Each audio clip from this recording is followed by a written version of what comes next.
Hello guys, स्वागत है आपका स्टार ब्रिलियंट क्लासेस चैनल पे। आज हम आपको कराएंगे इसमें गॉस की प्रमेय। गॉस की प्रमेय बहुत ही इंपॉर्टेंट प्रश्न है जो लॉन्ग क्वेश्चन में और शॉर्ट क्वेश्चन में भी पूछा जा सकता है। तो देखिएगा यहाँ पे लिखा है कि इस प्रमेय के अनुसार किसी बंद पृष्ठ से गुजरने वाला वैद्युत फ्लक्स उसमें बंद आवेश का 1/ε गुना होता है। यानी कि जो बंद पृष्ठ से जो फ्लक्स गुजरता है वो उसमें बंद आवेश का 1/ε गुना होता है। यही होती है गॉस की प्रमेय। तो देखिएगा लिखा है कि किसी बंद पृष्ठ से गुजरने वाला वैद्युत फ्लक्स उसके अंदर बंद आवेश का 1/ε0 गुना होता है।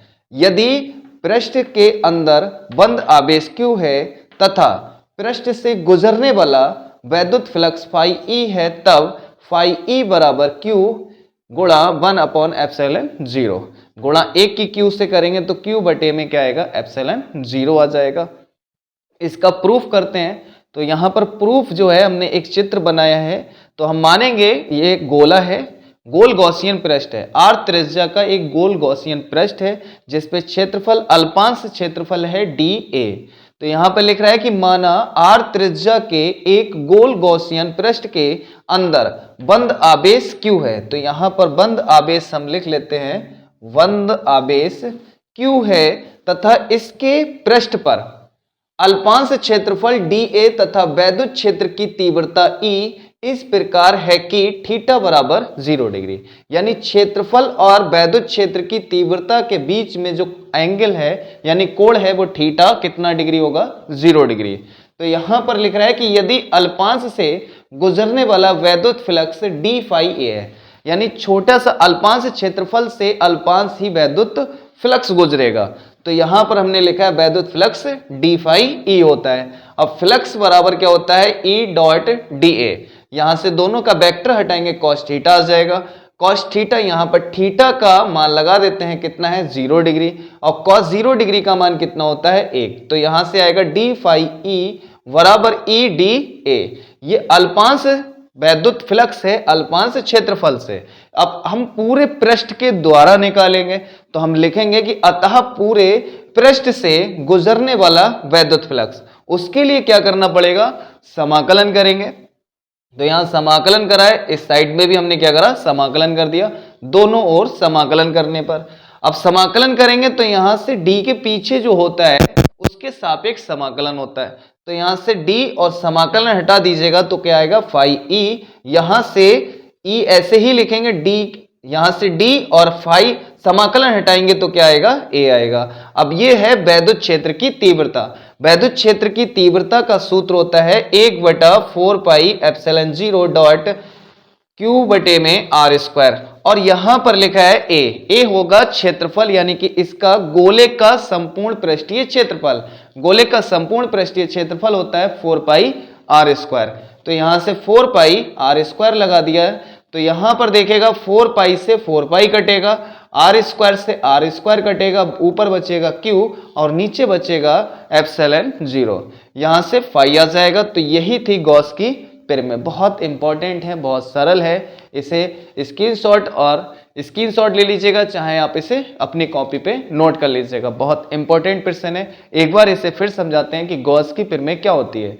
गॉस की प्रमेय होती है कि किसी बंद पृष्ठ से गुजरने वाला वैद्युत फ्लक्स, किसी बंद पृष्ठ से गुजरने वाला वैद्युत फ्लक्स उसके अंदर बंद आवेश का 1/ε0 गुना होता है। तो यहां पर देखेगा, फिर हमने वैद्युत गुजरने वाला वैद्युत फ्लक्स बताया वो क्या है, phi e है। उसके पृष्ठ के अंदर जो आवेश बंद है वो क्या है, Q है।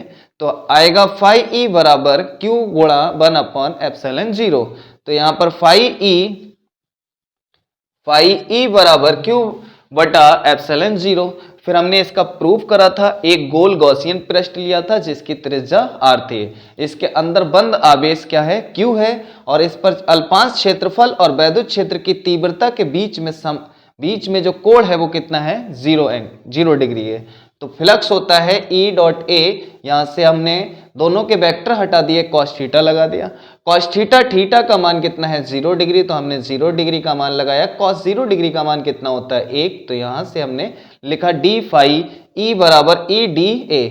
ये फ्लक्स है, अल्पांश क्षेत्रफल से गुजरने वाला वैद्युत फ्लक्स, अल्पांश क्षेत्रफल से अल्पांश ही वैद्युत फ्लक्स गुजरेगा। अब हमें पूरे पृष्ठ से गुजरने वाला वैद्युत फ्लक्स निकालना है, तो इधर समाकलन करेंगे और इधर भी समाकलन करेंगे।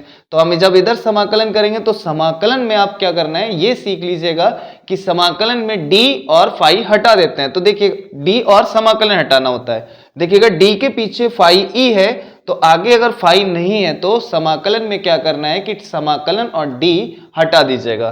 तो यहां समाकलन और d हटा दिया तो फाई e हो जाएगा। यहां पर d के पीछे देखिएगा कितना है, a है, तो a आगे नहीं है, तो समाकलन कैसे करते हैं कि समाकलन और d हटा देते हैं, तो यहां से बचेगा e और यहां से आएगा a।